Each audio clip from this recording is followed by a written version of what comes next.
প্রিয় বন্ধুরা, আমি একটু ভিডিও করতেছিলাম কিন্তু ভিডিওটা কেটে গেছে। এই যে সরিষা ক্ষেত দেখেন, এত সুন্দর একটা সরিষা ক্ষেত, বিশাল বড় একটা সরিষা ক্ষেত দেখেন। অনেক কষ্ট করে সরিষা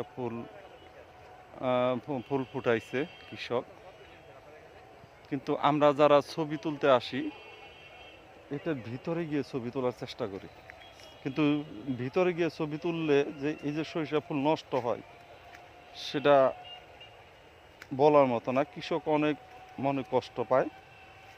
আপনারা এখানে যারা আসেন, কৃষকদের কষ্ট দিবেন না, কারণ কৃষক অনেক কষ্ট করে এই সরিষা ফুল ফুটাইছে এবং এখান থেকে ফসল আনবে।